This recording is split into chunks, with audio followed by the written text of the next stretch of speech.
It's Sean Daniel here, everybody, and I already got my man talking about what I was going to start talking to him about anyway. Because I was going to initially ask you about the beginning of your journey, but... It's a great interviewer already, like, you didn't even ask. It's just telepathic, I just got it, I was like, all right. But to introduce him, I'm talking to a man that is a full-time, would you say, online and in-person fitness trainer? Yeah, I do both. So online and in person. Right now with the circumstances, I am going to clients' homes, so I am still training people in person, but then I also have an online business as well. So just kind of juggling both, and then in the months to come, in the new year, I'll have my own facility opened up, so my clients will be there because I won't be going to people's homes anymore. It's not the most convenient thing to drive around in people's houses, so but you gotta do what you gotta do. So. And he posts very educational, informative, and but yet eye-catching social media content around fitness, because not only is he strong like a bull, and but he's extremely flexible, and that was the first thing that caught my attention. And it's interesting that his username is TheFlexiBull on Instagram, and it's Jeffrey Wolf. Thank you so much for taking the time, Jeff. Hey, thank you. I appreciate it. This is gonna be this will be interesting. We'll see, how this goes. So I'm excited.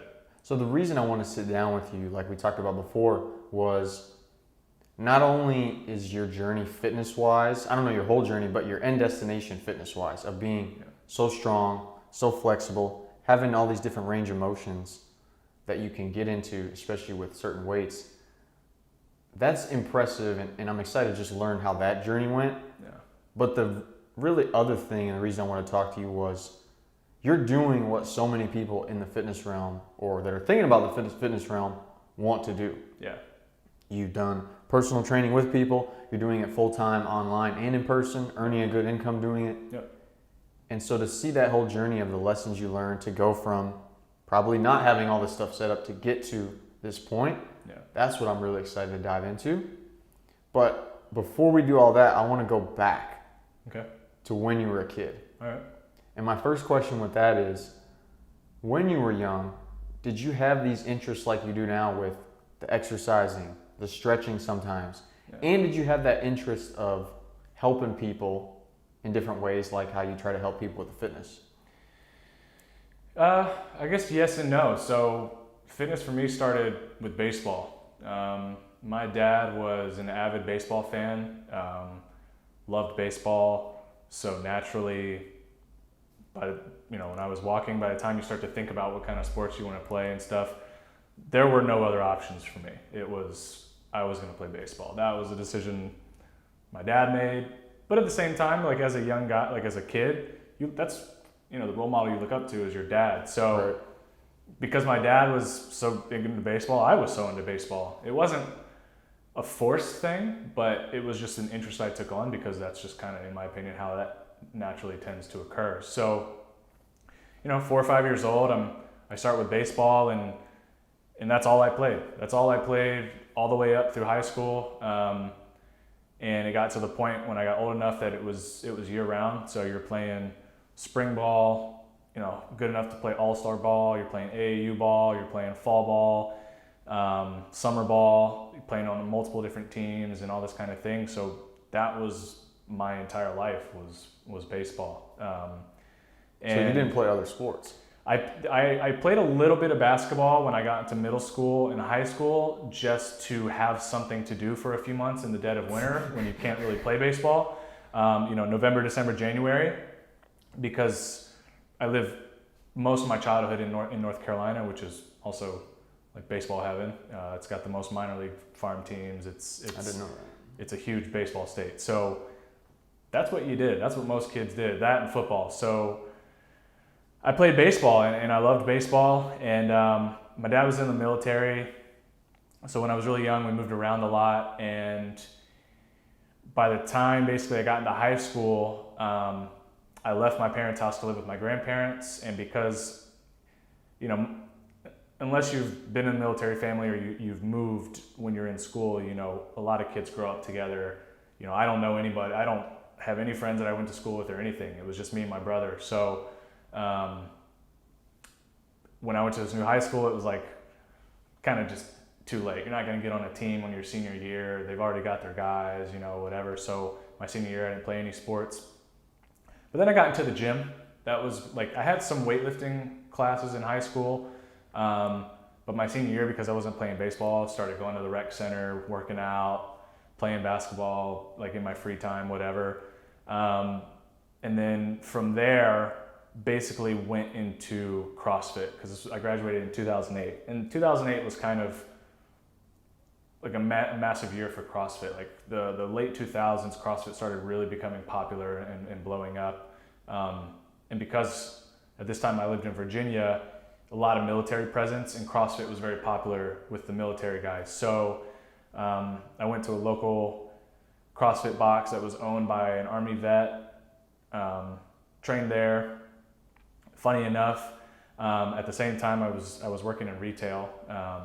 You know, I basically was going to join the military because, and for me the intention was high. I was like, I want to go into the Navy and I want to do like a bomb squadron or maybe possibly a SEAL or something like that. I wasn't just going to go in and like sit at a desk and be in the Navy. Like I really wanted to be all in, or it was going to be like, my dad was in the Air Force, so I thought about like Air Force combat control because I did like being active and I wanted to have that challenge.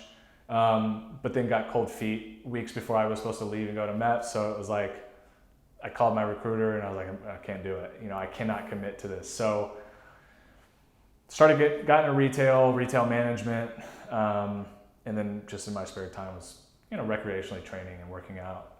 So you really didn't have any idea.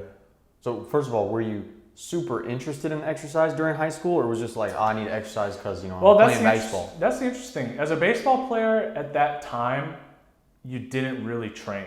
And even now, depending on where you're at, like it's baseball culture is not a ton of weight training. There's not a ton of, it's a lot of, you do a lot of skill training. You spend a lot of time in a batting cage, you spend a lot of time, you know, really a lot of time in a batting cage, and then all your other time is spent practicing on the field, whatever. Especially if you're playing for multiple teams and stuff, you're gonna have multiple games a week, multiple practices. You don't really have time to train. And even in the major leagues, you know, they play 180 something games a season. They're constantly traveling all over the place. It's hard to get these guys to train. So it's not really part of baseball culture, which now looking back, I think has its pros and cons for where I'm at now, because I didn't play football and didn't really have like an extensive amount of, in my opinion, horrible weight training, like that I kind of sitting upon. But baseball comes with its own issues because you are a rotational athlete and, you know, you rotate to one side your whole career. And especially if that's all you do, and that's all I did for 3/4 of the year. So, but I didn't know that until I started getting into things like CrossFit, and mostly CrossFit because I had an introduction into a lot more bilateral weight training than I did even when I was just working out of the gym. Because you're working out of the gym, you're doing machines, you're doing curls, what most guys do. So you're not really squatting a lot, you're not deadlifting. So those things didn't really show up then. But when I got into CrossFit and you're trying to deadlift and squat and do all these like Olympic style lifts and stuff like that, when you teach yourself for 15 years to just kind of shift and rotate to one way, it starts to show up. So I would get random things, you know, little shoulder this, little neck this, little back this, never anything major, but definitely tightness and things that, you know, it was hard for me to figure out my form on certain things because I constantly wanted to shift and rotate. Like I said, it comes with its own set of problems. And so yeah, I would say that I didn't have like a massive interest in training, also because I wasn't genetically like a big, strong guy. You know, like I had some friends that were like some Eastern European, like Albanian friends and from Bosnia and stuff. And these guys would like lift weights and they just blow up. And I would stay like, I'm 6 foot, and at the time I was like 175, you know, 180 soaking wet. So what are you now? Pushing 220. So you were small. I was small. I was a small kid. So I like the weight room was kind of intimidating to me because I go in and it's like, oh man, I don't look like these guys. Like I shouldn't be lifting weights. And that's kind of always, you're taught like, oh, you don't have the genetics. You're always going to be skinny here and this Right. and that and the other. So it wasn't a huge interest. And like most guys, I did it recreationally for a little bit. And then CrossFit just, like for most people, probably gave me an outlet to feel more athletic, to feel like, because of the structure of the WODs, you have goals and you have targets and you have things that you're trying to achieve. So that's where I would say I really started taking interest, is when I got into CrossFit. And that was right after high school, basically? That was right after high school, yeah. And so while you were doing the CrossFit, what else were you doing? You're saying you were doing retail, you're still like... Yeah, I was just kind of trying to figure out life. Like I was in retail and I did retail management and, basically worked my way up from working like crappy stores. Like I think my first retail job was at a Best Buy, and I worked in the warehouse, and I did loss prevention and stuff, which was cool. Like, because I'm not super salesy, so I liked managing the warehouse and the organization and that kind of thing. Like it was more of my thing. But then I got into sales because there's more money in sales. So I ended up working for some like higher end brands. I've worked for like Ralph Lauren and all these other different brands. And I was in retail for that's basically where I was until I shifted into this realm. And fitness was always just like the thing I did, when I got off work or before work or whatever, because what else was I going to do? So, but again, it was always kind of casual. CrossFit was really the shift for me. And it was an interesting shift because I wanted to do so well that just showing up and doing the workouts and stuff wasn't enough, right? It wasn't enough to just like show up and do the WODs and that kind of thing. And especially with, because of my personality, whatever I get my hands on, I want to be the best at it, regardless of whether I'm gonna, actually excel or stick with it or whatever. Even if I'm only doing it for a short period of time, I get like soaked in. And so the shift was, I saw a podcast with Coach Christopher Summers. He did a podcast it was called Barbell Shrugged. So Barbell Shrugged was kind of like the CrossFit podcast at the time.